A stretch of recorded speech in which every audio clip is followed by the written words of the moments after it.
Hi everyone, আসসালামু আলাইকুম। সবাইকে কেমন আছেন আপনারা? সবাই আশা করি অনেক বেশি ভালো আছেন। আমি আজকে নতুন একটা ভিডিও নিয়ে চলে আসলাম। আমি কয়েকদিন ধরে ভাবছিলাম যে গজ কাপড় কিনে একটু পাকিস্তানি স্টাইলের ড্রেস বানাবো। আর অনলাইনে আমি অনেকগুলো পেজে সার্চ করেছি, দেখি যে অনেক প্রাইস, মানে সেই হিসেবে আমি ভাবলাম যে আমি নিজে গিয়ে যদি কিনে নিয়ে আসি একটু দামাদামি করে, তাহলে হয়তো আমি খুব ভালো কাপড় কিনতে পারবো, নিজে দেখেও কিনে আনতে পারবো। তাই আমি চলে গিয়েছিলাম গজ কাপড় কিনতে। তো গজ কাপড় কোনটা বেশি ভালো লেগেছে আপনারা অবশ্যই আমাকে কমেন্ট করে জানাবেন। আমার তো ওই সি গ্রিন কালারটা অনেক বেশি ভালো লেগেছে। আমি ওটা দেখে আর দ্বিতীয়বার ভাবিনি। আমি এই গজ কাপড়টার কথা বলেছি। আমার এই গজ কাপড়টা অনেক বেশি ভালো লেগেছে।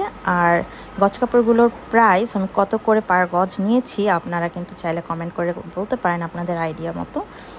আর কিছু জানার থাকলে আমাকে অবশ্যই কমেন্ট করবেন, আমি বলে দেওয়ার ট্রাই করব।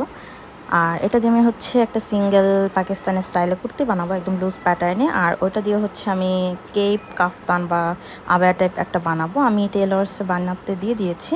আনার পরে আমি অবশ্যই এগুলো মেকিং ভিডিও আপনাদের সাথে শেয়ার করব। আর এই লেসটা আমি 2 গজ নিয়েছি 30 টাকা দিয়ে। লেসটা আমার বেশ ভালো লেগেছে। কবে লেস দিয়ে ড্রেস বানাবো সেটা তো জানি না, কিন্তু কিনে এনেছি, ভালো লেগেছে। আর লেস থাকলে দেখা যায় একটা ড্রেস দেয়াই যায়। তো এই 3টা আমি কিনেছি। আর ওই সাদার মধ্যে যে ফ্লোরাল প্রিন্টটা, ওই কাপড়টাও বেশ সুন্দর, ওটা একটু ভারী টাইপের। আর এগুলো সব অ্যালেক্স জর্জেট। আর এই সি গ্রিন যেটা, এটা একটু ভারী টাইপ। আজকে এই পর্যন্তই, পরে অন্য কোনো ভিডিওতে আপনার সাথে আবার ডিটেলস শেয়ার করবো। আল্লাহ হাফেজ।